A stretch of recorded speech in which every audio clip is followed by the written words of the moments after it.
All right, everybody, welcome into episode 106. Just a little bit more than what North Carolina has scored on the Tennessee basketballs tonight. I'm Nick Hill, as always, from Chattanooga, Tennessee, the United States. And joining me from Americana, Sao Paulo, Brazil, is Gustavo Tomazeli. And it appears that he has disappeared for the time being. So there you are. Yes? Hello, Good to Nicholas hear. Hill. Hello, Nicholas Hill. I'm here. I'm li- I'm live. I'm live, ready to talk sports. Let's go straight to, I guess, with the Brazilian championship because it's a. I mean, I feel for Botafogo fans right now. Like, I don't want to be a Botafogo fan right now. Jesus, the effing the Christ. The team was on a 13-point lead, first place. Then you again choke again. You're winning 1-0 on the road against a relegated team. Then you scored at the 95th minute, and okay, you won the game. Like, you 1-0 at, like, already stoppage time against a relegated team. You managed to concede the equalizing goal. Like, how? Like, it's unbelievable how Botafogo is so choking. Like, Botafogo took a class on choking with Arsenal. Like, it's unbelievable. I mean, that's what the second out of the last 3, 4 games where they've given up a goal in stoppage time that would have Yeah, clearly literally, secure the title. literally, literally, they give the goal on stoppage time at home versus Santos, who's fighting for relegation.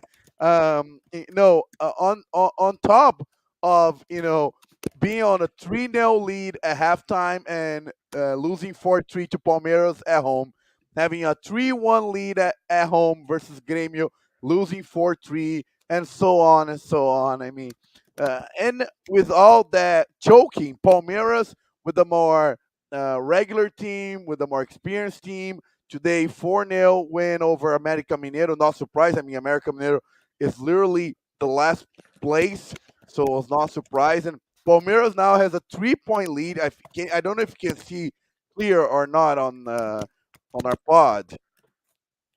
Yeah, I can see it. So he's at 63 points right now, and it's a freeway tie for second, basically.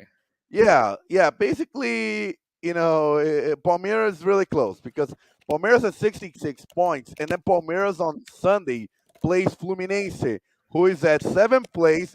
They already got the Libertadores spot for next year, and they already won Libertadores. They're thinking about the FIFA Club World Cup later in December, so they are not gonna give a hard time to Palmeiras. And on top of that, no Fluminense fan wants to see Fluminense help Flamengo, get the title. And it's I think there's a really clear chance Palmeiras might be the champions on Sunday with 1 week ahead of the final week. So it's I mean, Palmeiras is a team that was in crisis, like, what, 2 months ago. The president was on crisis with the media, with the fans, and now out of nowhere Palmeiras comes, it being first place, and it looks like it's going to be the final trophy Abel Ferreira is going to give to Palmeiras fans, and he looks like he's going to leave to Qatar. And Kenan Koto, Palmeiras fan, Dale Porco means let's go pig, let's go pig. Pig is the Palmeiras kind of mascot. We have the Vols, the Wildcats for Kentucky. Palmeiras has the pig, and Palmeiras fans are probably celebrating right now. Of course, they're with a lot of caution. There's nothing over. There's still 2 weeks to be played. But I mean, Palmeiras has 3-point leads with 2 weeks to be played, and Palmeiras play one team who's literally wants nothing to do with the championship, and another team who might be, with all the results that happened today, kind of done, with Brazilian championship. So on top of that, we had the relegation fight as well in the bottom, because all those relegation teams lost. Bahia lost to Sao Paulo on a last minute goal on the last play of the game. Sao Paulo scored. Sao Paulo played really better. I mean, I broadcast the game, but Sao Paulo played clearly better. Were the better team. Were the more organized team. They just couldn't shot. They just couldn't, get chances. And when they had a clear chance, they scored.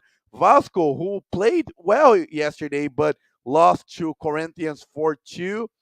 And Santos also lost at home to Fluminense 3-0. So all those three team lost.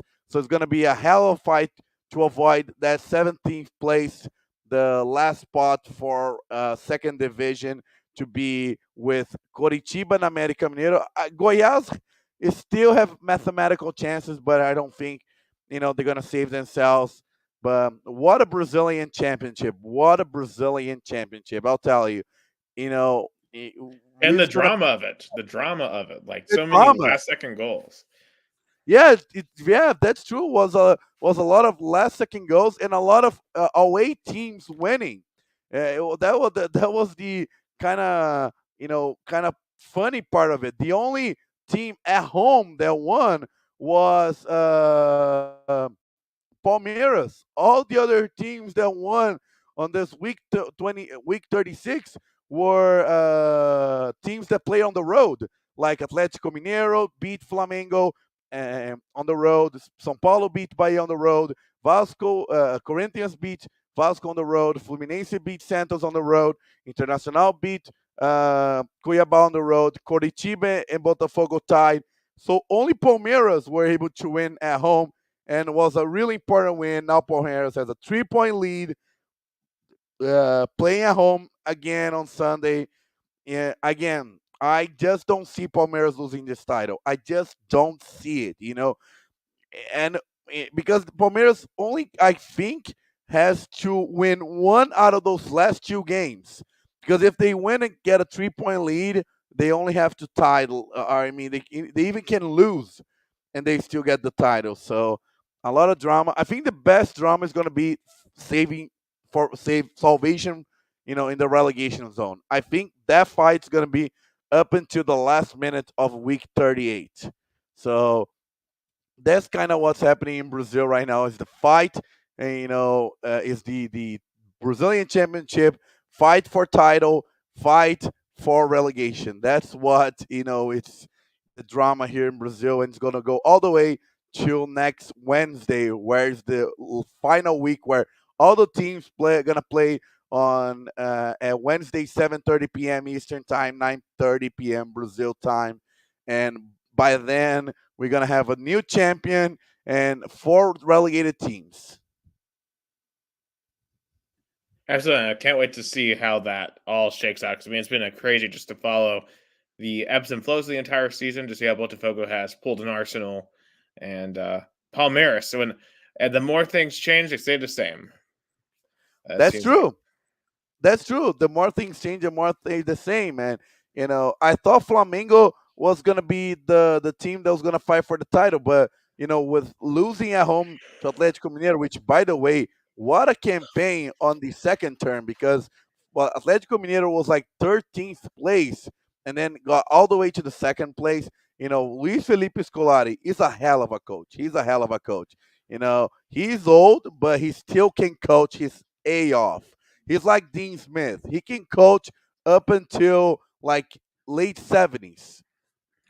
Absolutely. And speaking of Dean Smith, our basketballs went to the Dean Smith spinner tonight and apparently forgot how to play defense. They gave up a century, 100 points to North Carolina tonight in a 192 loss. In a game where they were down 61-39 at halftime. Now they made a great comeback in the second half. They scored 50 points of their own in the second half. Like offensively, this is one of the best games we've seen from a Rick Barnes team. The problem is this is combined with literally one of the probably the worst defensive performance of the Rick Barnes era. And I can only imagine where Rick Barnes is going to say in his post-game press conference. And this is coming off back-to-back losses in Maui last week to number one and number two. Number one Kansas, number two Purdue. Um, I'm gonna be honest. I'm getting a little concerned about this team.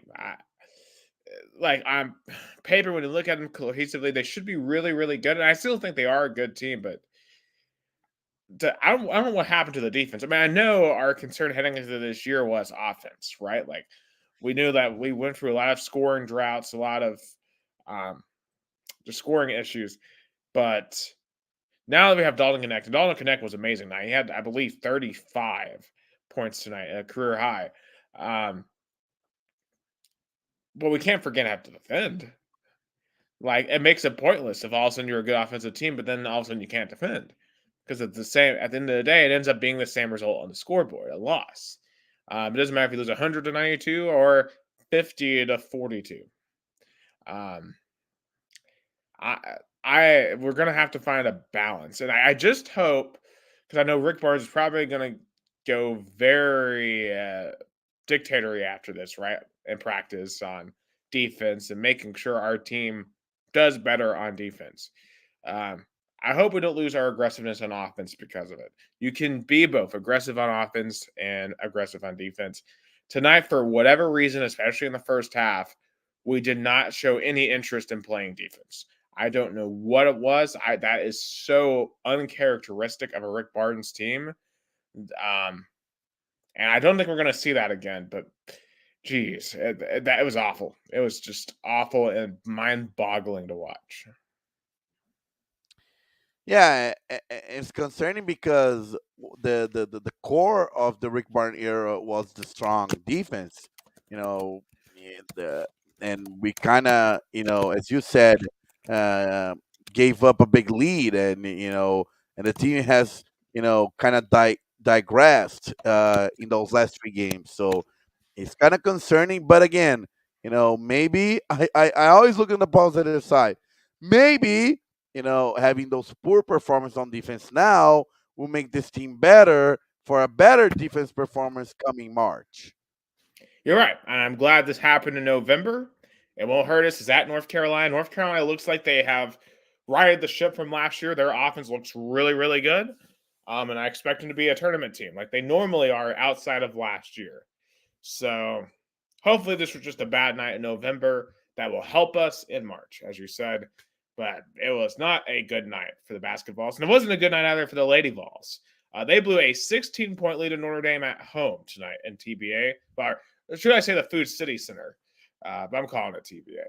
I'm going to be honest. Both teams are 4-3. At least the men Vols have had a really difficult schedule. I'm kind of concerned about Kelly Harper.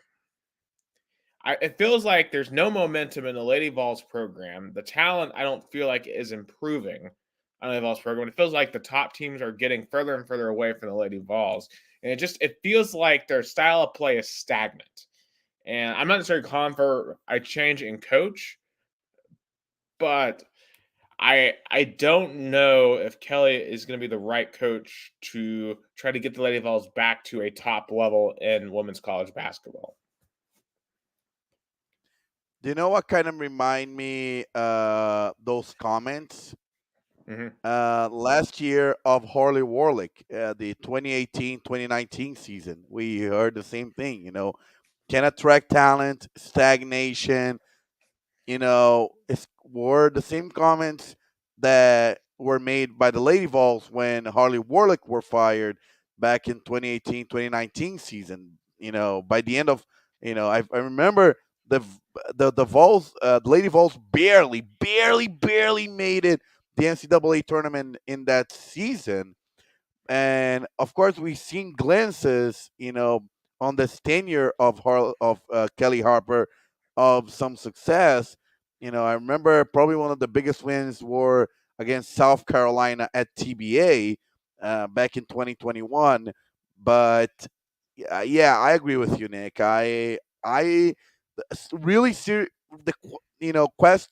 I think we can't question, is Kelly Harper the right coach? And the big question we have to make with bringing back Harley Warlick and now Kelly Harper is it time to cut the cord on the Pet Summit tree? I think it is. Like if you have to move on from Kelly, yes. Because I've been reading a book by Pat Summitt and her keys to success. And I feel like when you try to get a legend, right? Like look at Bill Belichick disciples in the NFL. They've all essentially failed, like a Josh McDaniels, like a Bill O'Brien, because there's only one Belichick. There's only one Pat Summitt. You have to be your own person. Like Kirby Smart is not a Nick Saban disciple. Kirby is his own coach. And we'll talk about Kirby versus Nick Saban a lot more later on in the show. But And, uh, and on top of that, it's not like Nick Saban had disciples. It's more like the rehabilitation clinic. I think it's better to have a coach that is being rehabilitated by Nick Saban than let's say a Bill Belichick disciple. right, I mean, and his coaches have had good success. And Steve Sarkisian literally went to Tuscaloosa and beat him this year, and it'll be in contention for a playoff spot this weekend. And Kirby Smart, of course, and Dan Lanning at Oregon. I mean, he by extension is a Saban guy. Like, I mean, it's just really crazy to think about the differences. And and Pat Summitt has had a ton of successful assistants go on to be great women's basketball coaches. Um, but I think when you look at 2022, the talent has increased so much that a lot of these young players coming up, they don't remember the Lady Vols being elite. I remember like Candace Parker in the last two national title teams that Pat had. But if you're 17, 18, you don't. The Lady Vols are just another basketball team. And we're in danger of becoming like, Louisiana Tech. Louisiana Tech, once upon a time, was a powerhouse in women's college basketball. They're not anymore. Old Dominion was a powerhouse in women's college basketball. They're not anymore. And right now, LSU is the powerhouse in the SEC. South Carolina is a powerhouse. Tennessee isn't. And it's going to take some work to get back there. This fan base is there. The financial support comparatively is there. I don't know right now if the coaching's there. And I trust me, I like Kelly. I mean, Kelly is a Tennessee legend. I don't want to see her fail, but it just doesn't feel like the program is moving in the direction that it needs to.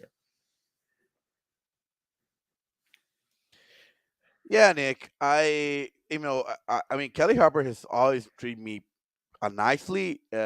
She definitely works hard, and definitely tries her hardest to be the best head coach for the Lady Vols. But again, because after all the dominance the Lady Vols had for over what, like a 30-year period, like from the early from 80s, 90s, and mid 2000s, and since then, has almost like what, I think it has almost like 15 years that the Lady Vols made it a Final Four, Yes, something like that. 2008. Yeah, the last time we won a national title. Yeah. So for a team that has dominated to a team that you know is being average to below average, uh, and again, it's hard because it's hard to cut the cord. It's really hard. The Patriots are going to have to deal with that really soon, I think, and I'm going to get to that in the NFL. But the Vols Lady Vols, like, you know, uh, Pat Summit, she was amazing, but Lady Vols has to start new direction. Like, it's like it was so hard to cut the cord, for example, with Philip Fulmer. Especially when he came back to be the athletic director for the Vols. Recently. So it starts to go to a new direction, and probably Danny White's gonna think about it too, because again, Kelly Harper was not his hire, was Philip Fulmer's hire. Absolutely, yeah, and that was Fulmer's hire. And for Danny White, I don't know where he would go. Obviously, I'm not an expert on the college women's basketball landscape. Um, but you have to imagine you can get probably a lot of really talented coaches to come to Knoxville. So it's going to be fascinating to see how the season plays out. Hopefully, they figure it out and can get some big wins down the line. But the Lady Vols right now definitely struggling. Both basketball teams struggling, both at 4-3. but I think some wins are coming for both of those teams down the road. But tonight was not a good night for Tennessee basketball all around.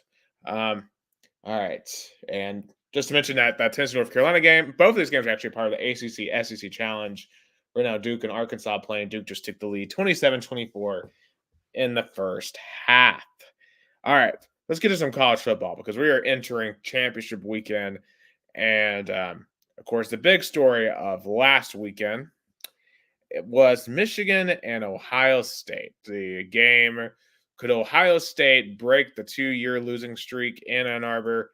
The answer was no. Michigan won 30-24, and all the Ohio fans are over Ryan Day at this point. I guess my question to you guys: can Michigan win a national championship? And is Ryan Day on the hot seat?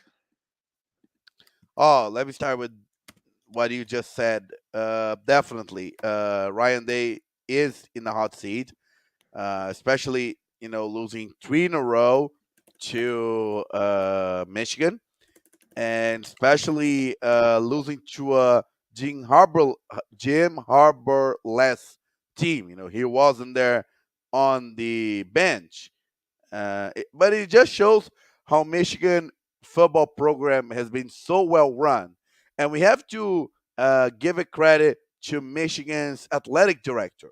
Really have to give him credit because if you think about it, everybody wants Jim Harbour gone after 2020. Like, Ward Manuel. Not a lot of people give him credit to. Ward Manuel. He should be a lot of praise to hold Jim Harbour job because remember 2020 Michigan had a terrible year.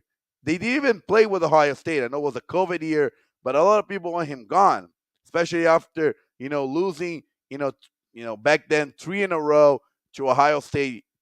But then Ward Ward Manuel Bet proved right to keep Jim Harbour, give him time, and this program since then has been better year after year after year. But Michigan fans now are like, okay, we've been to two straight uh, playoff, college football playoffs, but both times we were eliminated in the semis. Like now we expect to be at least on a national championship. I think Michigan can be in a national championship. I think in terms of coaching, in terms of running, in terms of defense, yeah, but it has to be played on the big spot. And I, if I'm Michigan, I would rather face Florida State than Oregon. If I am a Michigan fan, I will be rooting really hard for Florida State. Yeah, I'll say this. You brought up a point about how Jim Harbaugh didn't get fired back in 2020. And I think Ohio State fans will be taking that same approach. Yes, I know it's painful. You've lost to Michigan 3 straight years in a row. That's painful. I get it. Like I had to watch Tennessee lose to Florida for 15 straight years. Bama lose to them for 15 straight years. Um, Ryan Day is 56-7 at Ohio State. I mean, he literally has only lost outside of the Michigan game 4 games, and one of those was a playoff game to Georgia. I believe one of those was to Clemson, if I'm not mistaken, or to The national Alabama. championship, National the championship, lost to Oregon in 2019. Like he literally wins basically every game he's supposed to. Ohio State does not get upset by bad teams. Um, and I get that's not the standard at Ohio State. But you have to think about this. The Big Ten's about to radically change. And this is going to become, I think, a talking point throughout this episode when it comes to college football. College football, as we've come to understand it, as we've come to love it, is about to change completely. Okay. but I'll get to Jason's point in a I like second. I oh, go ahead, guys. Sorry. Um, I think the days of valuing one game so significantly over every single others is going. If programs want to be sustainable, it's going to have to change because, like Michigan, and Ohio State, very likely they're going to be playing probably at least twice a year. They could be playing 3 times a year. Like you can't have one result determine the outcome of your entire organization. Um, and I get that, for 3 years in a row now, that Michigan game is massive. And for Ohio State, they're likely not going to make the playoffs now because of that one loss. But again, we're at the end of the 14 playoff. And we're heading to the 12 team. And if this were this time next year, then this would be a rematch this week in Indianapolis. So like for Ohio State, like okay, now we can just go and play them again in the Big Ten title game. And two, you're pretty much locked into the playoff anyway. I'm not saying that diminishes the rivalry at all between Ohio State and Michigan. I get that's still going to be an intense game, but if you want to fire Ryan Day because you can't beat this one team, then I think that's perhaps a fool's errand. And I know Jason said Harbaugh was building a program and Day inherited a championship contender. Yes, but still, when you inherit a championship contender, you can't really build it up, right? Like you can only keep it going straight. And I think Ohio State, like for all the might of Ohio State, they've only won two national championships in the last 53 years. I mean, yes, they've had a lot of top 10 teams, a lot of Big Ten championships. Um, Ohio State has not taken any steps back, in my view, as a program, which would be, which would be the problem. And yes, Harbaugh had to build Michigan back up from ruin. But what if Michigan had ran him off after losing three straight to Ohio State to begin his career? I think that Ohio State would just be really foolish to get rid of Ryan Day. And I think I'm not mistaken now and I think about it, it was like 2015, 2016, 2017, 2018, 2019. So it was like 5 in a row. Yeah, he lost his That first 5. And I think his staff honestly they've made some decisions this year that I think will help them beat Michigan again. I think Ohio State as a team played much more tough this year, much more physical. I like some of the stuff they were doing on defense. I mean, the reason why they lost this game is Kyle McCord threw 2 interceptions. That's why they lost this game. It comes down to that, and Michigan was able to run the ball effectively. But it wasn't like they ran for free 400 yards this time. That's what happened last year in the Horseshoe. They ran for 175.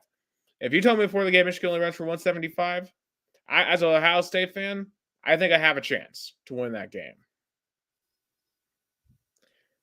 So I think Ohio State is starting to get what they need to do to get back to Michigan, but I think you got to let Ryan Day continue that process. Oh yeah, most definitely. I would give it at least another year, because if it wasn't for a missed field goal, he would have probably been the national championship, because like Georgia or Ohio State would be TCU. Oh, for sure, for sure. I mean, that was the real national title game for Yeah. absolute certainty. But yeah, for Michigan, I mean, obviously, I think I still don't know if they have the offense for the title. I still am going to have to see them pull this off in the playoffs. And I know that's what they're aiming towards. And I know they're going to have all the motivation in the world, the whole Michigan versus us. But when they play like a Georgia, can Michigan score on Georgia? Can JJ McCarthy really sustain drives against Georgia? I have my doubts. They're going to have to prove it to me. But then again, I down at Michigan this week and they won. So what do I know? Yeah, it's Michigan.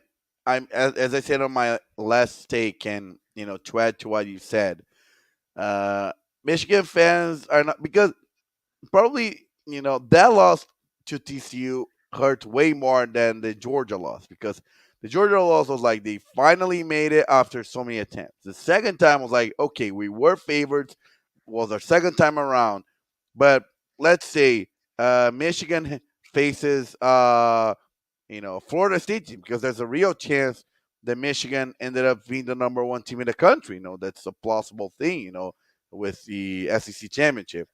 and let's say Michigan be number one, facing Florida State, I think Michigan would be heavily favorite.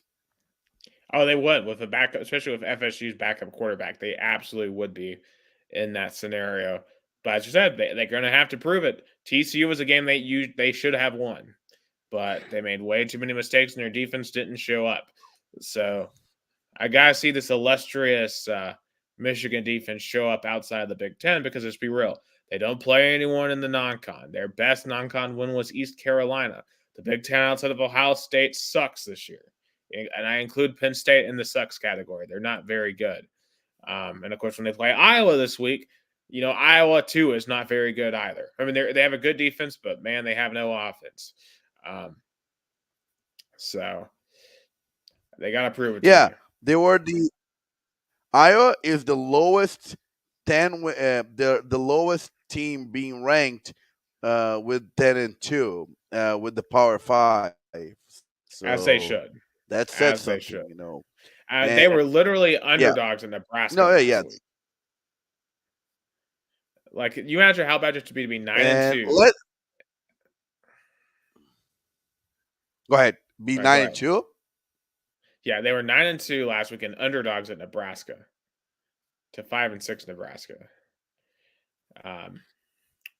But hey, shout out Nebraska though. You still can't make a bowl game. 7 years. 7 years. I mean, those fans live in hell.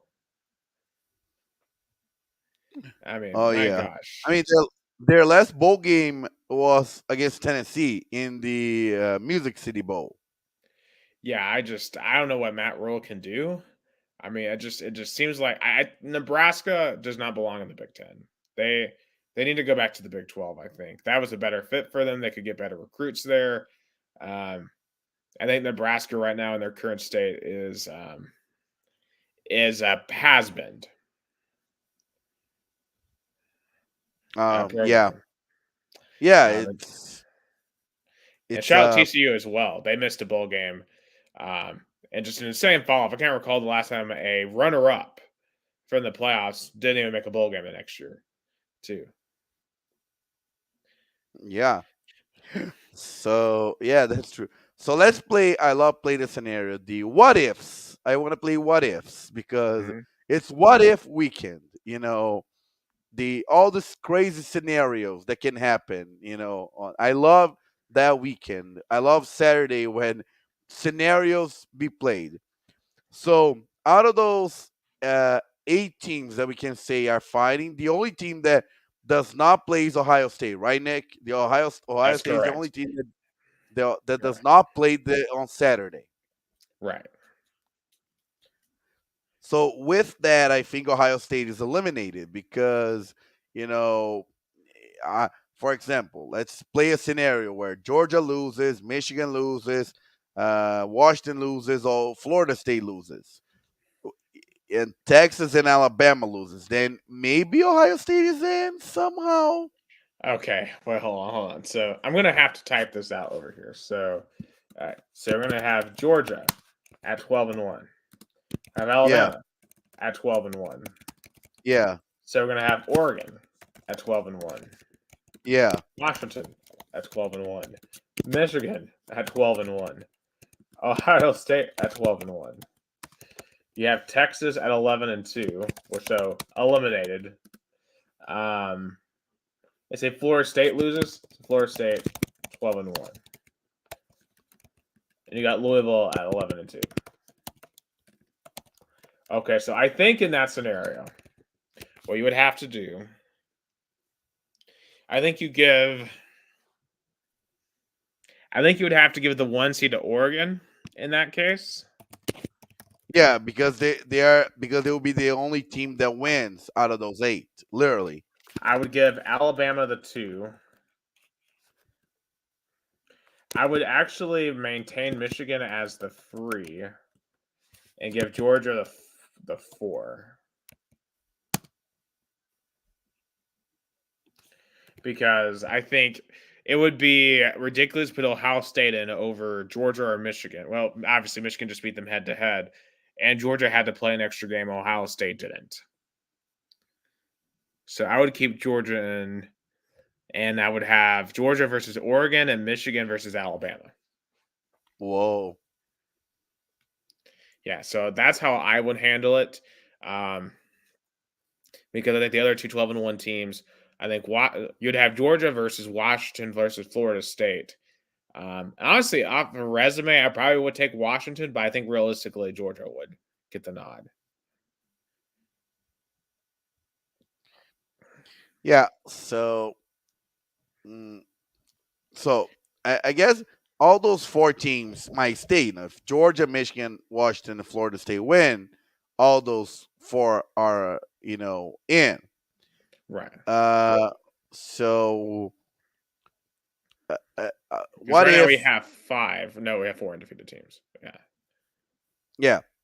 So, but there's a chance if Oregon wins, Texas wins, and Alabama wins, and let's say Florida State wins, what would the committee do? Okay, so you're saying Bama, Texas, Florida State, And uh, Oregon wins. and Oregon, and then Michigan wins. Yeah. So let's put Michigan at one, no brainer. But you have 12-1 Georgia, 12-1 Washington. Actually, it would be two spots because then Florida State and Georgia would be. I know Georgia would be 12-1. So Florida State would be the only team undefeated. So you have Georgia 12 and Wait, 1. I thought Michigan won though. Oh, Well, Michigan. I was thinking okay, so Michigan and Michigan Florida and State Florida win. State. Yes. Okay, Wow. but you So have then, Georgia 12-1, Washington 12-1, Oregon 12-1, Texas 12-1, and Alabama 12-1. I think in that scenario, what you would have to do, you would have to put Oregon at 3, and then put Texas at 4 because of the head-to-head over Alabama. That's true. That's true. That's what the probably committee is favoring Texas, because it would be foolish for the committee to put Texas ahead of Bama now, but then change it after Saturday. Yeah. Um. So, I did before we get into predictions, where we can really parse this out further. I did want to talk about some more games, particularly speaking of Alabama. Holy cow, 4th and 31. Auburn. First and foremost, never rush 2 ever in any situation.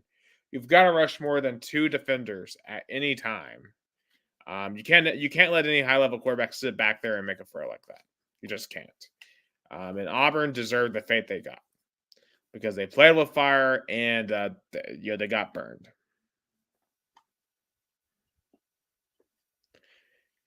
And Yeah, I think that that loss is gonna sting for Hugh Freeze for a very long time. He needs to have a really good year next year now because you don't lose the Iron Bowl like that. after losing to New Mexico, stayed at home. Exactly. Just an awful loss for Auburn. But for Bama though, it keeps the miracle alive. It keeps their season alive. I mean, and if they win the national championship, you can thank Auburn for only rushing 2 players on 4th and 31. Um, Yeah. Actually, yeah, this is probably the longest we haven't gone without mentioning the Vols all season. Let's be real, we kind of had a meaningless game of sorts. We beat Vandy 48-24. Joe Milton had 6 touchdowns, and probably the biggest troll performance I've ever seen, right? You play mediocre all year, and then you come out and throw 6 touchdowns. Well, not throws. I think he ran threw for 2, threw for 4, ran for 2. I mean, Obviously, Joe Milton loves Vandy because what game he played well last year? Vandy. yeah, well, honestly, that was like a rain game, so he didn't play like great, but like he played all right. He played great against Clemson. But definitely in the 2 starts, they put up 56 and 48. I mean, Vandy is just by far the worst team in the SEC right now. But like, and speaking of Vandy, though, man, they're out here trying to start a fight in the second quarter, rushing Neyland's field. I'm glad we went and blew them out after that. You don't come into Neyland and disrespect the Vols like that, especially Yeah. when you're little Vandy. Um, but we finished the season 8-4. We are awaiting our bowl game, hopefully in Tampa. But all the projections are suggesting Jacksonville. So, well, we'll see if things switch around. Okay, But I'll take Jacksonville. It's still Florida. It's not a big drive from Nokomis, so I'll right, take Jacksonville. I'll take right, Jacksonville, but I'll be uh, praying for Tampa. I'll be praying for absolutely. Tampa. But what grade would you give this season overall? Because I mean, we had pretty high expectations coming into it. In retrospect, maybe we had too high of expectations going into it. I'll give a B minus. I'll give a C. Like I think it's a somewhat average season considering what we came off of. But as we've had to say, as I've had to tell myself, there are many years where I would have loved 8-4. And it's hey, C's get degrees. C's get degrees, and this season passes. I So think it'll be a little too harsh. I think it will be a little. That's why I gave the B minus. I would It's if we were competitive in our losses, especially against like Missouri and Florida, I would give it a B. But the fact that we got blown out in every single one of our losses is very concerning to me. Um, but I'm just hoping that this was just a product of injuries this year. Um, and I think we're getting some better talent coming in. And obviously next year will be the Nico era. And we'll see if Nico starts the bowl game. We'll see if Joe decides to opt out.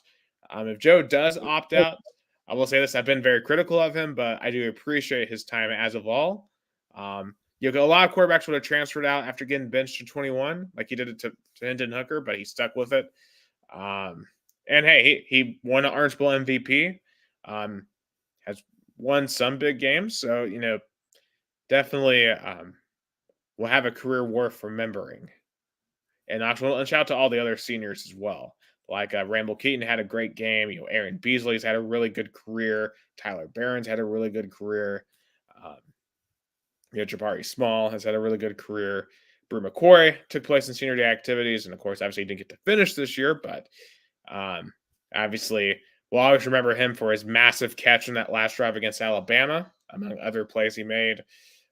Just a lot of contributors here who contributed to the magical season that was in 22 and contributed to an 8-win season this year. So obviously, well, definitely, I think we should all appreciate them because they've helped Tennessee become fun to watch again, relevant to watch again, and will hopefully be the foundation for future success and the expanded playoff. And I think, for Tennessee, next year is really when the ball starts hitting the ground because we're now in a new era. 12-team CFP. The SEC divisions don't exist anymore.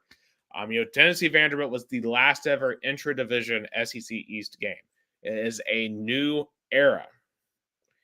And hopefully the Vols can thrive in this era and make some playoffs because you don't have to even make the SEC title game to make the playoffs in this new era.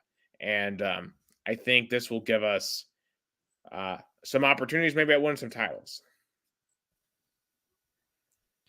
And also, it was the last weekend of CBS being the broadcaster of the SEC in a regular season.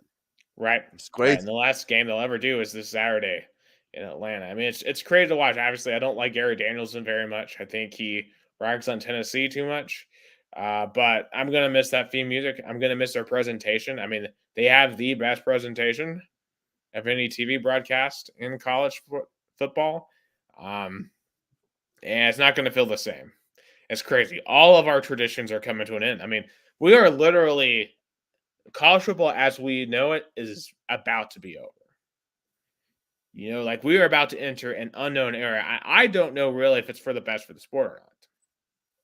Because the intensity of this weekend, think about that Michigan Ohio State game, this Iron Bowl. If Alabama loses, their season was over in terms of a national championship. For Michigan Ohio State, the Ohio State losing that game, their title chances are pretty much over.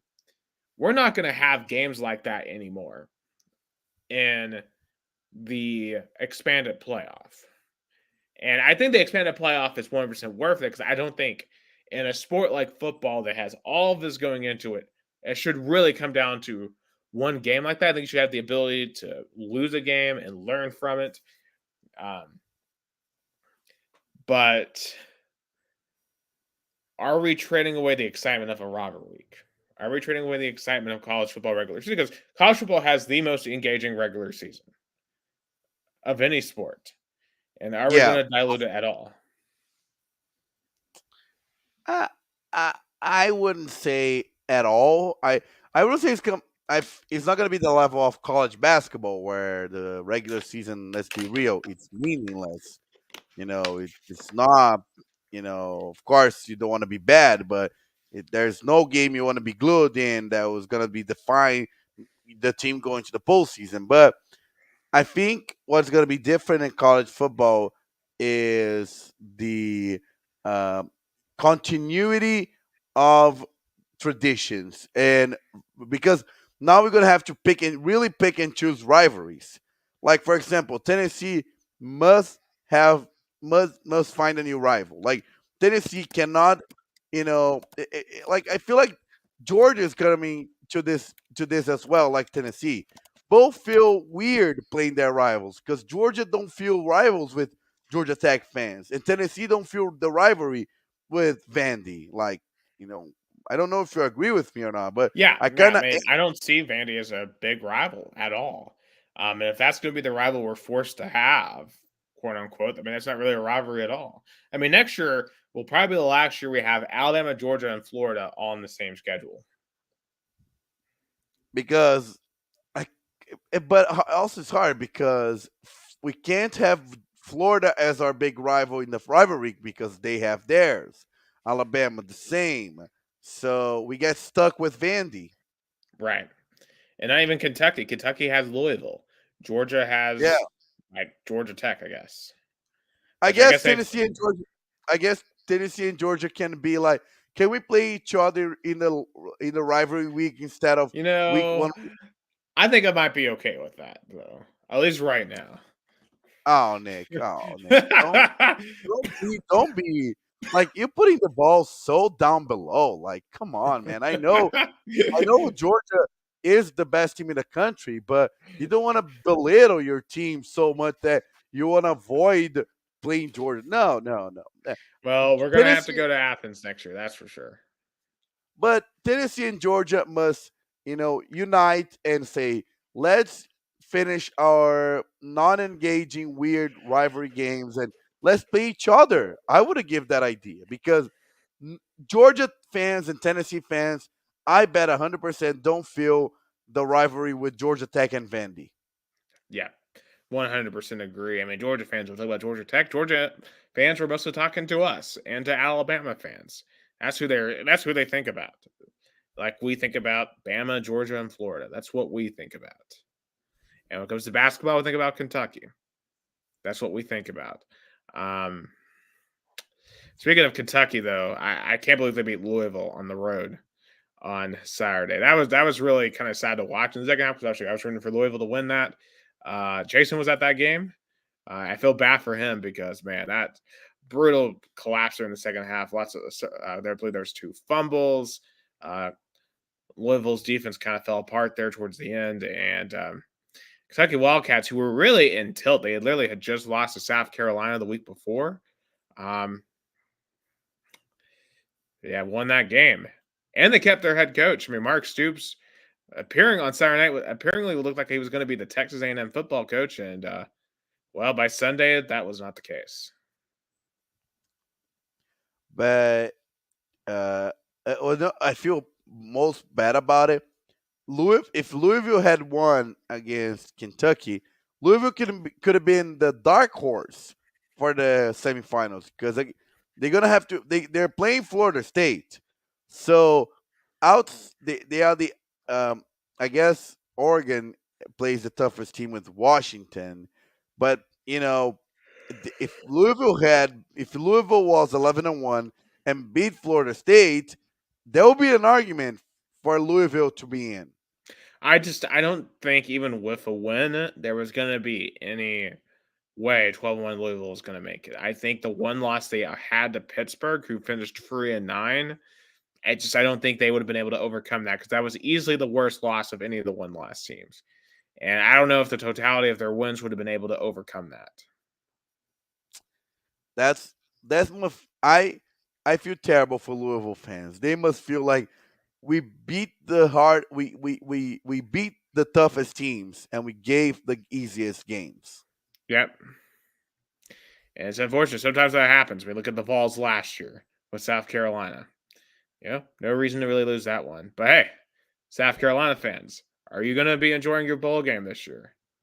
Same with Florida, because neither one of them are going to a bowl game. Both finished 5-7. Of course, Florida lost kind of towards the end at Florida State. Really hard fought game with their backup quarterback. It was a battle of backup quarterbacks. Florida State just made some plays towards the end to win that. But man, Carolina, Spencer Rattler was getting beat the crap out of him all night long, like he has all year. They have no offensive line. It was getting embarrassed in front of Donald Trump too. Yeah. Trump was in attendance for the Clemson South Carolina Palmetto Bowl. So which was kind of random, but it's because South Carolina's one of the early voting states. But it's hilarious that Shane Beamer was running his mouth last year about enjoying your bowl games to both Clemson and Tennessee fans. And he couldn't even make one this year. Yeah.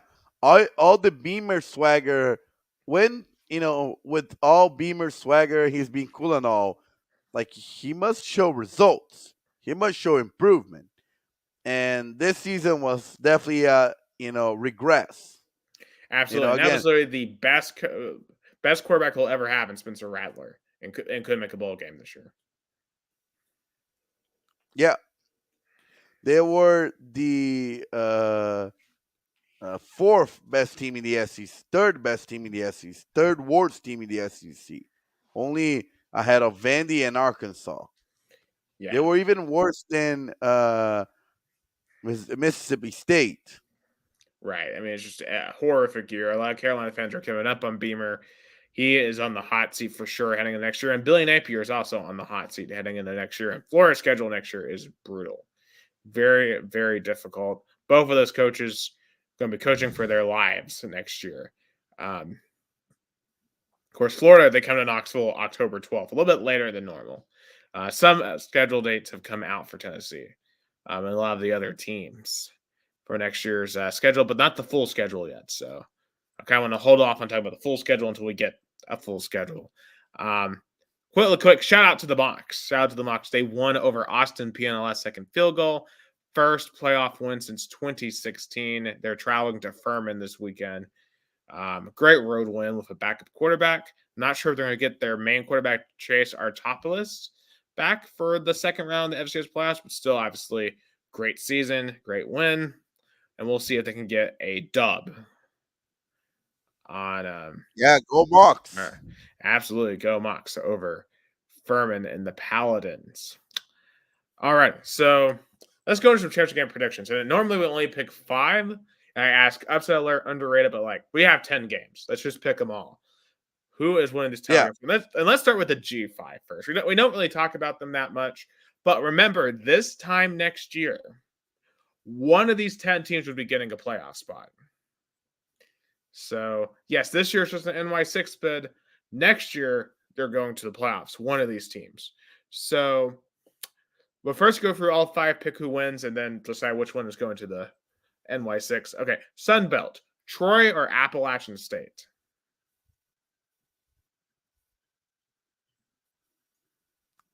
Oh, after I'll take Appalachian State. They are riding they won 5 straight. They had a great performance against James Madison. Which, by the way, why they can't play in the Sun Belt Championship? Why? Yeah, it's ridiculous. It's at least James It's Madison's going to a ridiculous. bowl game. At least they will go to a bowl game because there wasn't enough eligible teams.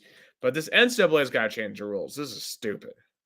As soon as you move up, you should be eligible to play in a title Stupid. immediately. Like they deserve to be playing. Yeah, it makes no sense. It really doesn't. I feel bad for James Madison. But in this one, give me App State. I'll take App State to win. But James Madison is the real Sun Belt champion, and don't you forget it. Um, Yeah, Also, yeah. Jacksonville State down in Alabama will be going to a bowl game as well, despite being in the same boat as James Madison. So Yeah, the it, whole it thing makes just no show sense. it just shows how you know the it's more value to ignore the rules to make money for bowl games compared to like being competitive and be have a chance to win your conference. Exactly. All right, the American Conference. And think about this: if this were this time next year, I mean, James Madison would be potentially in a position to make the playoff with their record too. So that would be really unfair. Thankfully, that's not their situation this year. The American Conference: SMU versus Tulane, who got the NY6 Bowl a bid last year. Who do we think wins this one? Uh, give me SMU. I like the Mustangs too. They've been coming on really strong as of late. They've got a very good offense this year. And Tulane, obviously they were the team that won it last year. They've been pretty strong. But when I've seen them, they haven't really impressed me. I like the Mustangs. To the Mountain West, Boise State, who've actually fired their head coach this year, but they have found themselves in the Mountain West title game versus the running Rebels of UNLV. And this game was chosen by computers. It's a freeway tie, and computers chose it. And I think that's an interesting point to make because I think that's the future of college football as we know it. Because there's going to be these mega conferences where not everyone's going to be able to play each other, and there's going to be a lot of crazy tiebreakers. The Mountain Westers are warning now for what's going to happen to major conferences down the road. In this game, though, give me UNLV. I think UNLV has been one of the most pleasant surprises of the entire college football season this year. And they beat Vanderbilt. It was one of their major wins early on. And Boise State's been kind of teetering all season, and they just have not been the Boise State you're used to. Give me UNLV. Absolutely. Viva Las Vegas. All right, the Mid American Championship, the MAC. Miami of Ohio Redhawks versus the Toledo Rockets. Battle for Ohio. Give me Miami, and the tickets are going for $5. Yeah, because I think it's in Detroit, if I believe, right? Yeah, in Usually, yeah. Ford Field, the home of Detroit Lions. They should hold this on campus. I think would get much more interest. Because how many of these fans are going to be able to travel? I mean, first of all, I don't know how big either fan base actually is, and two, how many of them are going to actually travel to Detroit?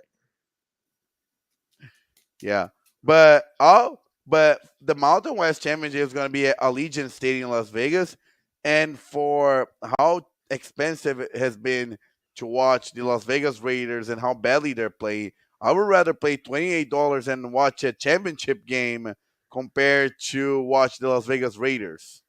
Oh, absolutely, and I believe that's a home game for UNLV because that's where they play. So, Yeah, yeah. yeah, so that's one heck. Or go to Tulane, go to a game in New Orleans.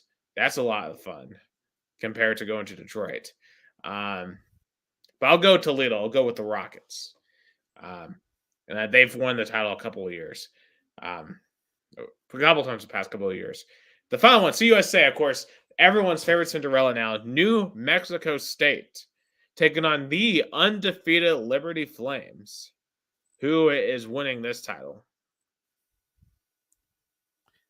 Give me Liberty. And a question is, like, a lot of people thought Liberty was good because of Hugh Freeze, but it doesn't seem the case.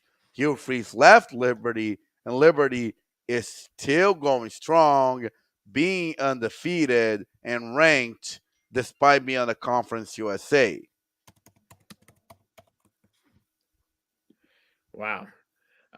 Yeah, I mean, obviously Jamie Chadwell is the coach there now. He was at Coastal Carolina. And think about Liberty, not to get too deep into the weeds with them, but obviously they are an arm of the evangelical church in America. They have a ton of money. They're effectively aiming to become the Baptist Notre Dame, and they might get to that one day. There's a lot of support behind the Liberty University Flames. And I think if with Jamie Chadwell, if he's willing to stay there, he could build that team into something really dangerous. For this game, I like Liberty. I think they're going to win it and put themselves at 13-0. Yeah, give me Liberty too. So then the question is, which one of those 5 champions we've picked would get a theoretical playoff bid next year and/or the actual NY6 bid? I think SMU probably would get it because the American is the best out of these 5 conferences. Liberty is the one undefeated team here, but the CUSA is probably the worst out of these 5 conferences. And Liberty did not play any big teams this year. So I think they would get punished for that. I think the Mustangs would get the playoff bid next year, and this year we'll get your NY6 bid. Yeah, like I feel like also, but also then why bother? Just give to the AAC because then I think you should. I'll give to Liberty. They are Yeah, undefeated. I mean, I think that would be fair as well. Uh, but I'm just telling you what I think the playoff committee would do theoretically. I think they're going to give it to the American because I think they see the American as the far stronger conference. And effectively, if you're in the American Conference, I think you can effectively consider yourself a 6th auto bid league, unless. Okay, so right now Tulane's 22, Liberty's 24. Um, SMU is, I don't believe SMU is ranked, actually. Actually, Liberty might get it in that scenario. If SMU were to beat Tulane, actually, I might change my mind there. I think Liberty would get it. And that would, be just an insane game changer for the Liberty Flames if they could make the NY6. So, yeah, I agree with you. I think Liberty would get it over SMU, and I think they would deserve it as an undefeated team. And think about this. If we had the scenario, like imagine putting like the American Championship and the CUSA Championship at the same time. Like if you're a Liberty fan, yes, you're rooting for the Flames, but you're also hoping SMU knocks off Tulane so you can jump in front of Tulane. Yeah, I think there's a plausible scenario, but And like I literally, still like these games would be insane next year, or will become insane with the CFP, and we're going to have a bigger reason to keep track of these smaller conferences. Oh yeah, because they're gonna matter who is still keep fights for the national championship. Oh, absolutely. But to the big dogs, let's pick these big conferences, and we'll figure out who is going to be in our final 4. So starting Friday night in Vegas, Oregon, Washington, the rematch. Washington won the first one 36-33. Who will win the Pac-12 championship? The last real Pac-12 championship. Oregon Ducks. I agree. Definitely, I think Oregon might win this one pretty convincingly. But this will be a very emotional watch for college football fans as the Pac-12 will have its last ride in the sun. Heading into Saturday, we got Oklahoma State. What a recovery this season. I mean, they literally started off losing to South Alabama 33-7, but they literally have stolen a bid to the Big 12 title game from their big brother in Oklahoma, giving them a middle finger as they head to the SEC to play Texas and Arlington. Who wins the Big 12? And it's so funny because that itself, that made the Big 12 commissioner happy because if Oklahoma made it to the Big 12 championship, fans would have mock as like, oh, this is really the SEC other championship. No, Pretty no, much. no. Hold on. Yeah. The whole Big 12 will be rooting for Oklahoma State here, but I hate to inform them, Texas, hook them. I think we'll win this one pretty convincingly. Yeah, give me the Longhorns too. The ACC, Florida State. Can they finish Can they get to 13-0 with their quarterback against Louisville?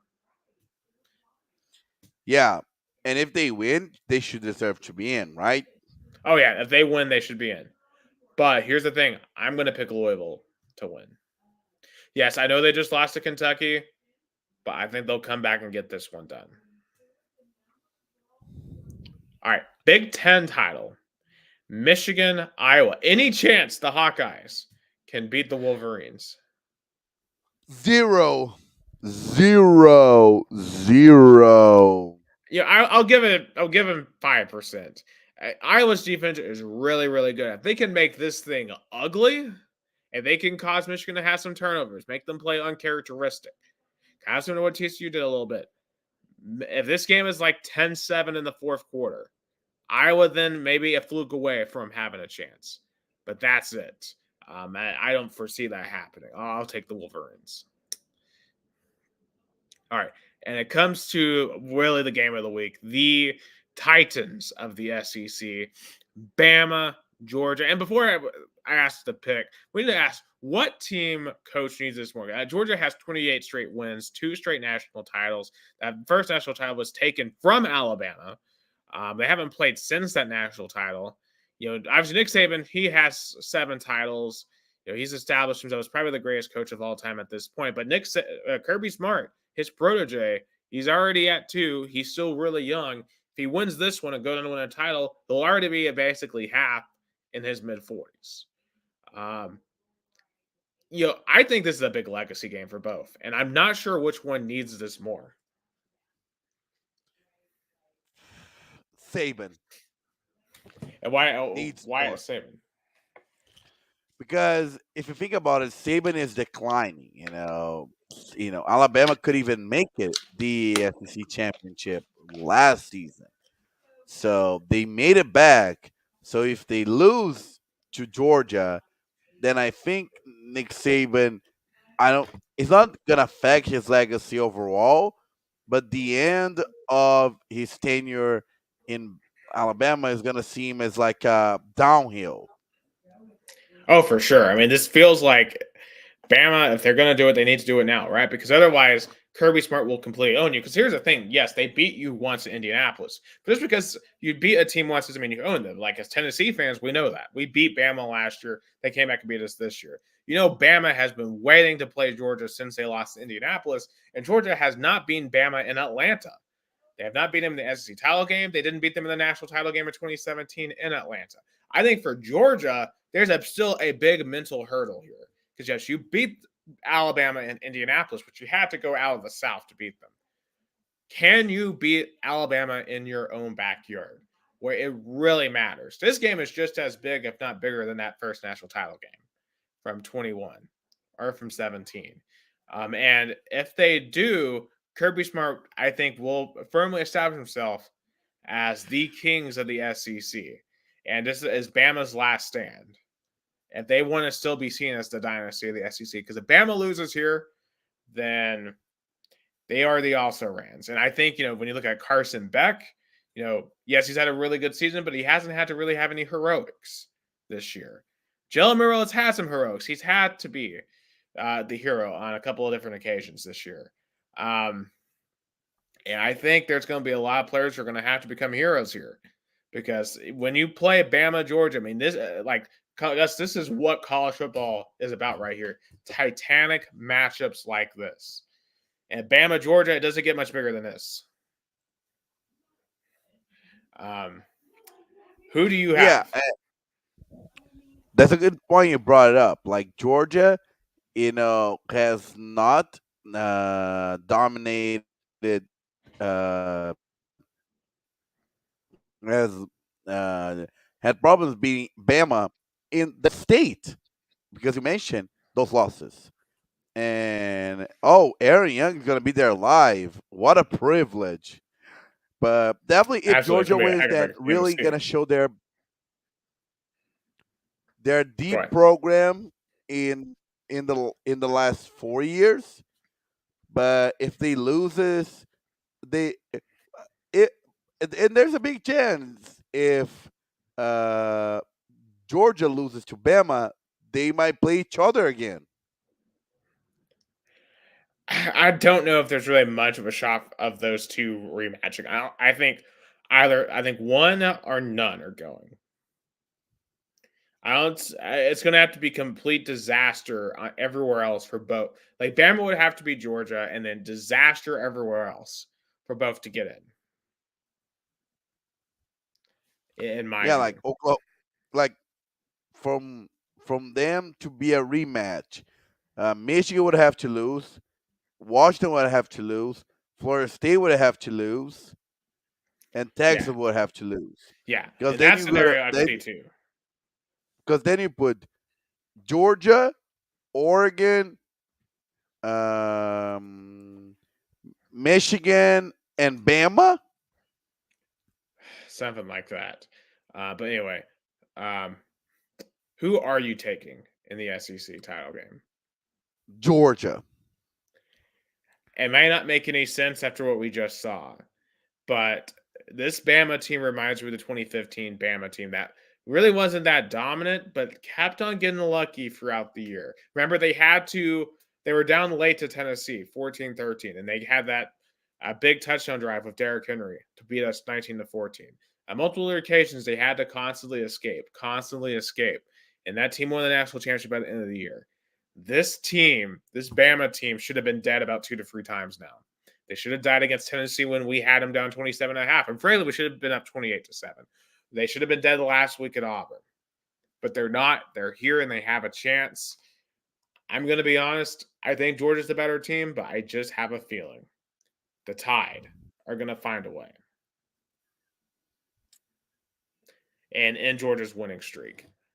And that comes to the big question. Who will be your Final Four? So hard. So you picked Oregon, Texas, Florida State, Michigan, and Georgia. So who gets So in with your my Final Four? so with my combination that you just mentioned, I would have a 13-0 Georgia, 13-0 Michigan, uh, 12-1, 13-0 Florida, and a 12-1 Oregon. Probably would have Georgia, Oregon, Florida State, Michigan. Yeah, I think that'd be by far one of the most straightforward because then the debate would be Texas and Oregon. I think Oregon should get that nod because Oregon, I think, would have a much more impressive championship game win. Plus, Oregon would get to avenge their loss in the regular season of Washington. Okay, my combination.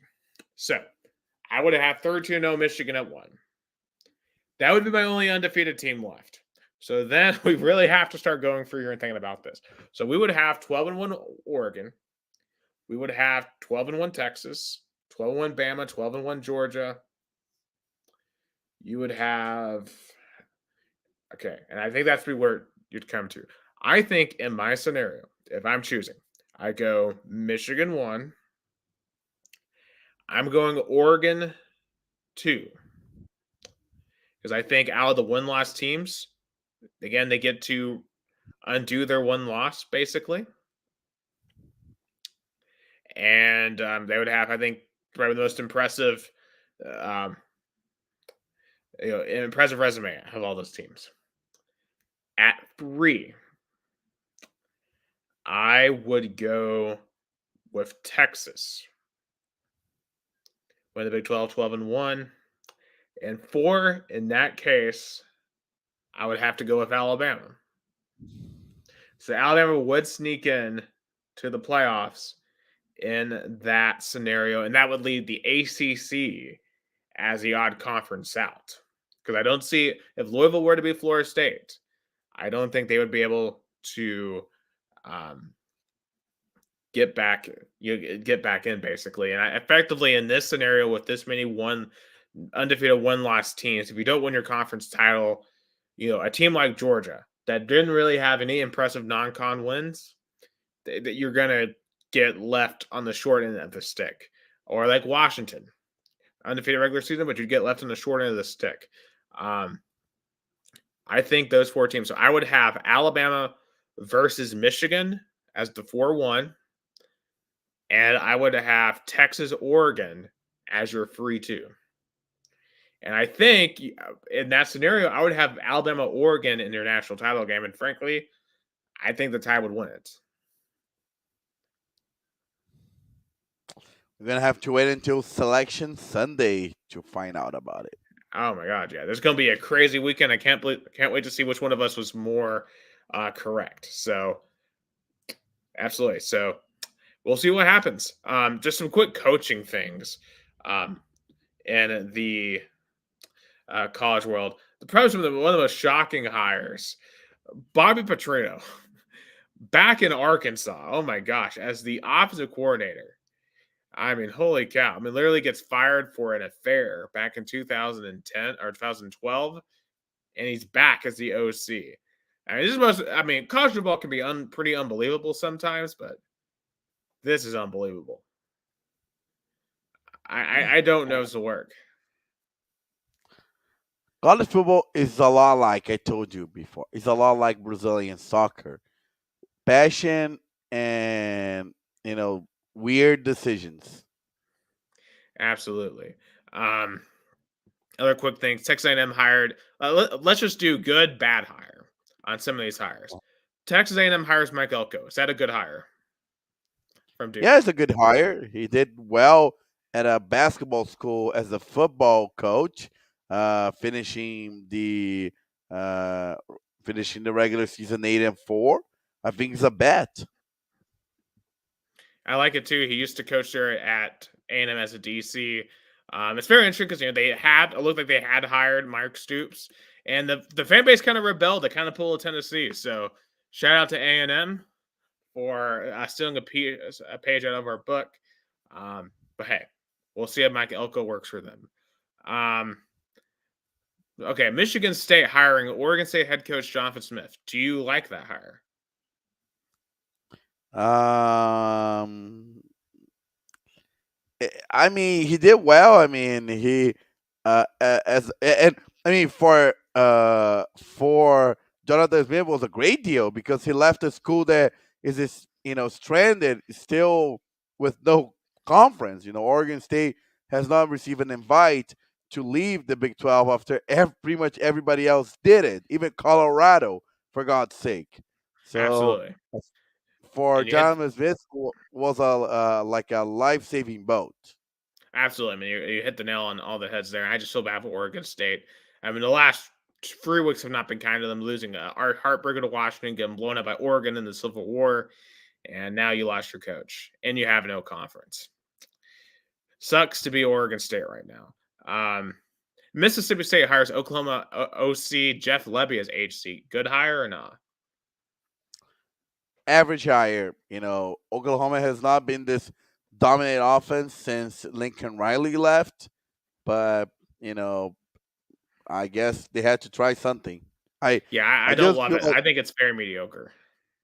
yeah, and if you want to go for a DC or OC, you have to try for the Georgia or Michigan or even Florida State, not for Oklahoma, which is not even ranked. Is 12 ranked, but it's 12-2. So even Missouri is better ranked. Like go for even for God's sake, if you want to go OC, go Nick Saban coaching tree. Yeah, well, I'm sure agree with that. Yeah, so that's the weird, wonderful, wacky world of college football right now, and we're about to enter transfer portal season, and things are just about to get bonkers with that. But we'll definitely talk more about that throughout the weeks. Quickly into some NFL. Are there any recap games? I think the game of the week was by far Bills Eagles. That game was insane. OT. Josh Allen now 0-6 in overtime. I mean, he is Yeah, cursed. I guess Brian Dable leaving Bills had a really, really great impact than other people thought. How can the Bills have been so average, literally 6-6, with a star quarterback? I know. And now they got to play KC next week after the bye. There's a good chance you're going to enter December under 500, which Oh is yeah, unacceptable. I mean, Derek McDermott, his seat is going to be hot, I think, considering where Buffalo is. Additionally, I think some of the other big takeaways for me, the Packers are starting to come alive. And I think Jordan Love is starting to get it together. Like, he looked awesome against the Lions on Thanksgiving Day. Um, I'm super impressed with his performance. And he's starting to make some throws. You can start to see why they drafted Jordan Love when they did. Because he has some crazy physical talent. yeah, and they're fighting for a wild card spot. They're not far behind. Oh, absolutely. Yep. It's not there, especially after the loss to the Vikings last night. I mean, it was so sad. It was hard to watch Josh Dobbs. 4 interceptions. It feels like the Cinderella ride is over. The Kevin O'Connor said he is looking at potentially starting a different quarterback after their bye this week. Yeah, Joshua Dobbs, we know he was not going to be a star quarterback, but it was good to see him try, and he had some good moments. But unfortunately, as you said, Cinderella story is over. Absolutely. Hey, the Titans won, but hey, it was against Carolina, and they fired Frank Wright. That's where the Titans are right now. We're so bad that if you lose to us, you're gonna fire your coach. So Yeah, that's the state of the Titans. Also, the Chargers. I don't know how they haven't fired their coach yet. Also, Patriots Giants might have been the worst NFL game in the history of the NFL. 10-7. I mean, it really goes because one thing I really wanted to bring up was Tom Brady's comments last week. He said the NFL product right now is very mediocre, and I thought, he's overreacting. He's just saying that because he's no longer in the NFL. Yeah, there's some pretty bad teams out there. There's been some pretty bad games this year. yeah. And by the way, Arkansas has a 14-point lead over Duke Yeah, I have the going to the game on second. here.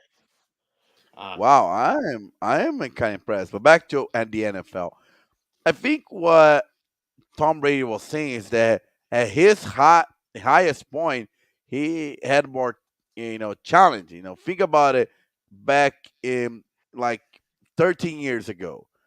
Philip Rivers was, putting up crazy numbers, you know, playing his best, and he still couldn't even make a Super Bowl. oh, absolutely, absolutely. I mean, I think right now, I mean, you have to ask how many elite quarterbacks are there truly that are still healthy right now? Because I mean, Joe Burrow, he's out for the year. Like, I mean, maybe five. Because I look for Seattle, Dallas, I would say okay, Dak is one.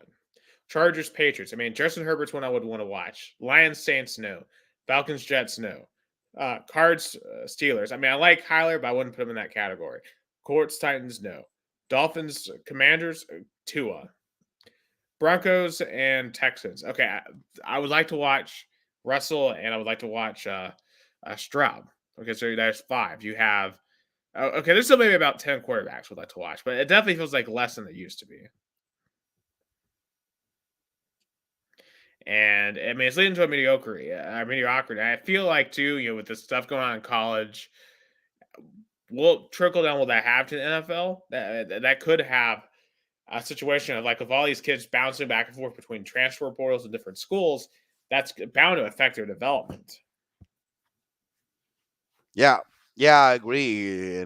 But it's not the people. Oh, it's the NIL transfer portal. No, it's just sometimes like in soccer right now in the world. Soccer has not produced the same kind of talent that it produced 30 years ago. Yeah, and really, honestly, I think part of it is too. It's a cultural thing. Like, Spotify Rap came out today, and a lot of people they're still listening to Taylor Swift, listening to Drake. Um, they're listening to these artists that have been popular for a very long time. They're not gravitating to like Ice Spice, who's new. Um, I think people, I see people call it like an ego death for something, but people like what they grew up with. They like the old. And I think that might apply to football too, and it might apply to Tom Brady's perception. But anyway, um, yeah, I just thought that was interesting, and I was watching that Bears Vikings game. I was like, yeah, I see what Tom was saying. But heading into this week's picks here for week 13, man, we only have 5 weeks left in the season. Playoff, we're basically in the playoff witching hours, they would say on Red Zone. But were you watching Red Zone when they had to evacuate Sunday? No, no, I was broadcasting soccer. Man, it was crazy. Like literally during the end of the afternoon window, the four, well, I guess there would be the 6 o'clock window. Um, they had to evacuate during the ending of like Bills Eagles. It was really weird, but everyone's okay and they'll be good to go this week. Um, All right. Starting on Thursday Night Football, we have the Seahawks and the Cowboys. Who do you like there? Oh, give me the Cowboys. I agree. Cowboys. All right. Sunday, first of the 1 p.m., we have the Chargers and the Patriots. Who do you like here? Give me uh give me the Chargers. I mean, if they don't win this, then literally Brandon Staley don't even think about stepping in Los Angeles. Yeah, leave him on the tarmac if he loses. Um, but give me the Chargers. We have the Lions at the Saints. Who wins here? Give me Saints. I like the Lions. I let the Lions pull that one out. The first place 5-6 Falcons at the New York Jets. Give me Falcons. The Jets are the season is done. Uh, I saw today that uh, Aaron Rodgers is gonna be able to be back practicing, but still though he's gonna be preserved for next season. Oh yeah, that should totally do that. Um, I'm tempted to take the Jets though, just because the Falcons are a team that could very well choke away some games they shouldn't lose. So I'm going to take the Jets. Um, the Arizona Cardinals at the Pittsburgh Steelers. Give me Steelers. Yep, Steelers. And since they fired Matt Canada, they threw up 400 yards of offense last week. Coincidence? I think not. Um, 1 p.m. The ever enduring rivalry of this podcast, AFC, the Indianapolis Colts at the Tennessee Titans. I'm gonna be honest, low key, I'm rooting for the Colts here. I'm in tank mode. But the game is in Nissan Stadium, and the Titans has been 4-1 at home. But the Colts also been really good on the road, only losing one game. Give me the Colts. Yeah, give me the Colts as well. Because hey, I want to tank for Marvin Harrison. I'm worried we've run too many games for him at this point. I was mad that we won that game Sunday. I didn't at this point, like we're not making the playoffs. Lose out. I want Marvin Harrison or Brock Bowers. But we just have to go out and win a game against 1-1 Carolina. Miami Dolphins at the Washington Commanders. Give me Dolphins. Give me Dolphins. All right, this one's interesting here. The Denver Broncos, now 6-5, winning record. They have turned their season around at the 6-5 Houston Texans, who lost a heartbreaker off the crossbar to the Jacksonville Jaguars the other day. Give me Denver. I think this will be another really good one. But Denver's playing really well right now. And if Denver wins, they might end up being on the 7th seed. So give me Denver. All right. Moving into the 4:00 window, we have Carolina, who with a new head coach at Tampa Bay. Give me the Buccaneers. Give me the Bucks as well. Yeah. I Carolina heading for that win pick. I wish this game was later in December so I could watch because the tickets are going for $29. Oh, yeah. Yeah, that's not going to be a game a lot of people are going to be tuning into. 4:25 here. We have Cleveland, the Browns, at the LA Rams. And the Rams, all of a sudden, they're only a game back, too. This is a important game for both teams. Give me the Rams. Yeah, I'm going to go Rams, too. I think the Browns' offense right now is just broken with their backup quarterbacks. All right, 4:25. And arguably, I would say this is probably your best game of the week right here. The 49ers travel to Philly.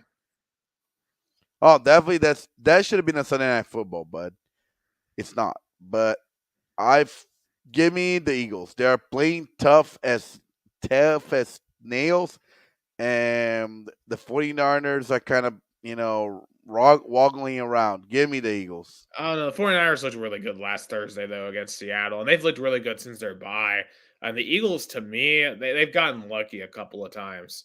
And then they might have gotten bailed out against the Bills. That the catch that was ruled an incomplete pass, that looked like a fumble. I'm going to go Niners. I think the Niners go into Philly and get it done. All right. Yeah. Sunday night, we have the KC Chiefs going to the Green Bay Packers. Give me Jordan Love. Give me Packers. I actually like that pick. Give me the Packers too. That's Patrick Mahomes' first time in Lambeau, by the way. So that's going to be a very interesting sight to behold. And Monday, this game was a lot better a couple of weeks ago. Cincinnati with Jake Browning, no Joe Burrow going to Jacksonville. Give me Jacksonville. Yeah, give me Jacksonville to, be one step closer to clinch the AFC South division. Right. And this is another example of why we should be able to flex games out of certain primetime spots because, when they scheduled this, it was Burrow versus Lawrence, and now it isn't. Yeah. But that's just the way that goes. But that is all the time we have for the 106th episode for Two Countries, Two Americas, All Sports, the only American and Brazilian sports podcast. For Gustavo Tomazeli down in Americana, Sao Paulo, Brazil, I'm Nicholas Olive from Chattanooga, Tennessee, United States. And once again, thank you for tuning in to this November 29th edition of Two Countries, Two Americas, All Sports. Have a great night, everyone.